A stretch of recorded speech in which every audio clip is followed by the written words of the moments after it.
It is not fair for him to be in that weight class. They need to calibrate them scales. We don't know how he makes that weight, all stuff. There is some kind of trickery going on in boxing that nobody wants to talk about. Ooh, he had beaten him once before in a controversial fight where Tszyu was bleeding very badly. And before he fought him in a rematch, Tszyu had been knocked out.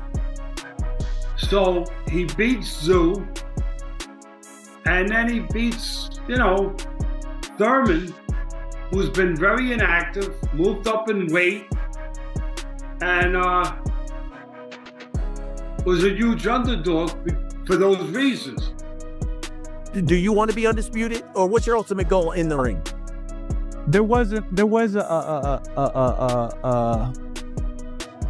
an idea of becoming undisputed at one time, but as of right now, it's so much politics. Look with the WB. I was a very unified champion, but all these things that don't line up with us, you can't.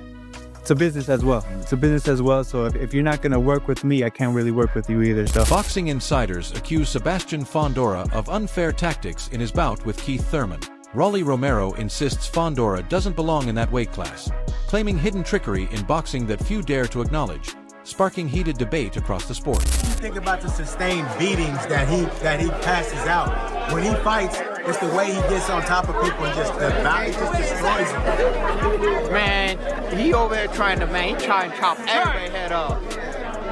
I'm telling you like this, man. I sit there, man. I just look, I'm like, there's no way. Like, you gotta go over there and just like, boom, right on the top like that, right?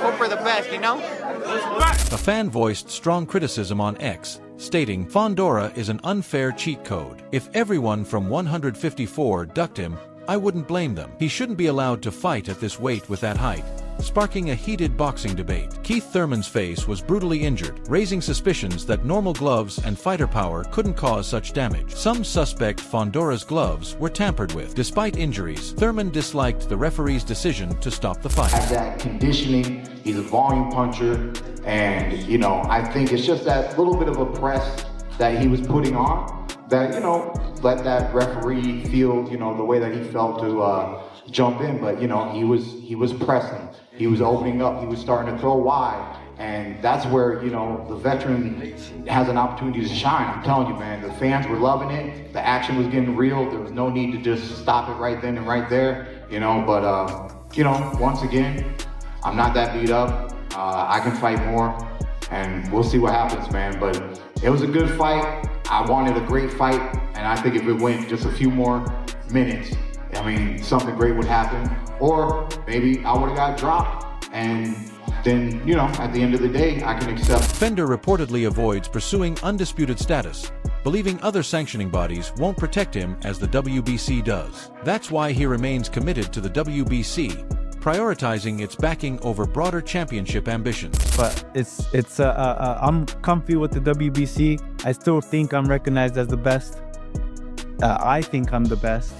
So, let's just make these... This fan said on X, yeah, for real, is a hater. He thinks sounding all polite and talking slow that people can't see this fraud BS, fueling heated criticism within boxing circles. Meanwhile, Fundora insists his success stems from relentless preparation, explaining he trained hard since August, which allowed him to deliver such an incredible performance inside the ring against Thurman. Happy with my performance, of course. I think it was a great performance.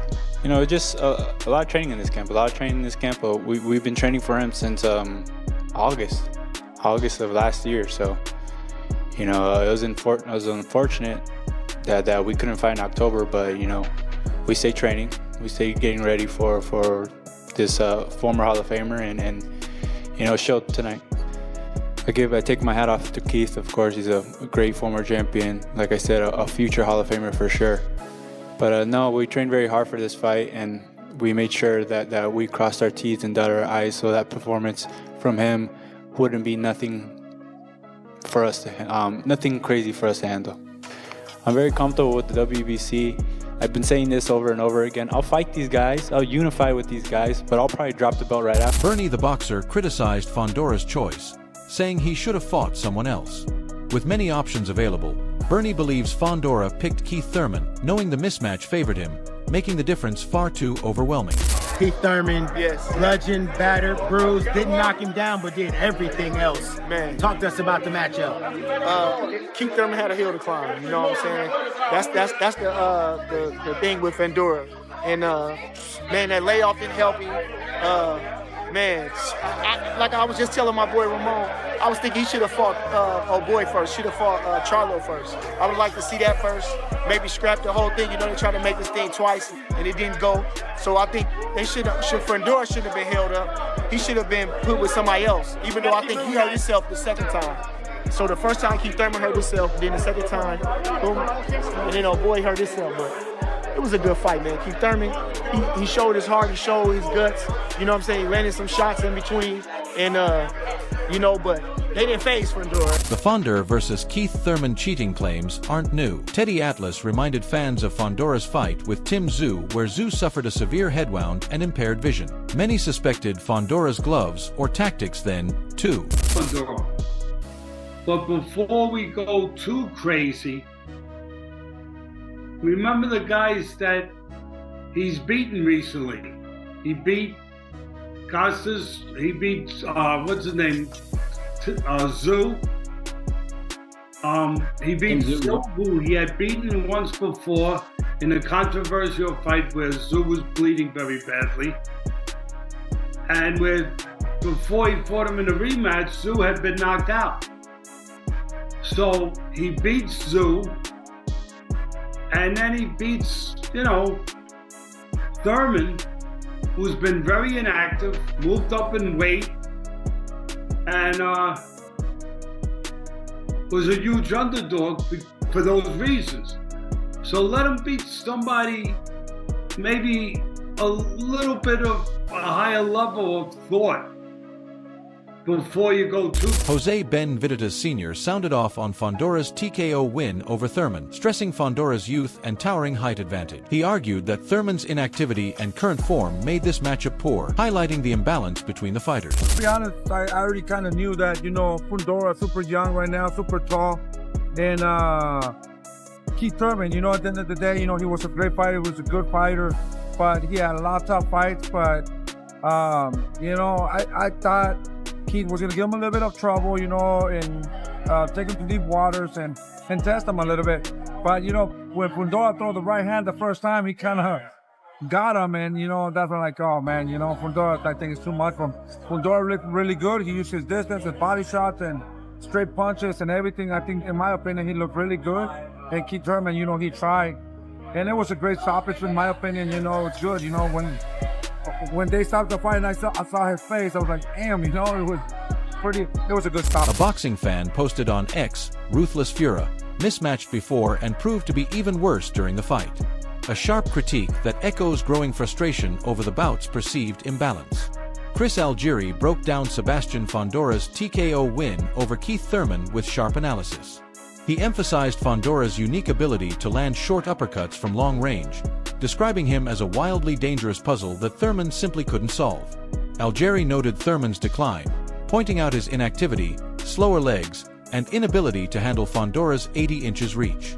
He recalled Fundora's early career when he looked awkward and uncoordinated, but highlighted how he has matured into a confident fighter who now uses his jab effectively, throwing 44 per round in this bout. Algieri stressed that Fender barely needed to shift gears, sticking behind his jab and landing concise power shots until the fight was stopped. You know, he throws a rear uppercut from long range. He throws a lead uppercut from mid range. So he's a wildly dangerous puzzle to figure out. And Keith had no answer. And I guess in hindsight, that's probably not that surprising. Keith was not a 54-pounder. But yeah, it was underwhelming, I should say. I expected a little more from Keith. Talks the big game, you know, had that illustrious run at 147, but ultimately, like I said, Father Time over one time. Father Time gets everybody, he just looks slow, the legs weren't there, and also you're fighting a guy, like you said, with the 80-inch reach, and is also knows how to use it now. That's what we're seeing from Fundora is first couple of fights of his career when he was fighting. While Algieri acknowledged Fundora's growth, he also argued that Thurman was atrocious and didn't truly fight, making the matchup underwhelming. He suggested that Fender's performance, though dominant, didn't reveal much news since Thurman was past his prime. Algieri concluded that Fundora at 28 is entering his prime and must now face elite-level opponents at 154 pounds, naming fighters like Virgil Ortiz or Jaron Boots Ennis as the real tests. In his view, Fundora has evolved from a tall, awkward prospect into a dangerous contender. But the boxing world needs to see him against top-tier competition to truly measure his greatness. Zoo fight was impressive. The second Zoo fight is where I think now Fundora can settle in now, and this is like what he's going to be. He's going to be a guy that pumps his jab. He's going to be a guy that throws power shots and lands power shots. I mean, his jab was really impressive. He threw 44 jabs per round in this fight. We're talking about a guy that never used to throw the jab. We always wondered, why does he fight on the inside when he has a bajillion-inch reach advantage over his opponents? But he's now settling in, and he started with the jab. And then he didn't even get out of first gear. Like, did you see? I didn't see Fundora exert any extra energy in this fight. He stuck behind his jab and threw short, concise power shots and just kept finding a home for them until the fight was ultimately stopped. I think Fundora is really coming into his own, but we got to see him now with an elite level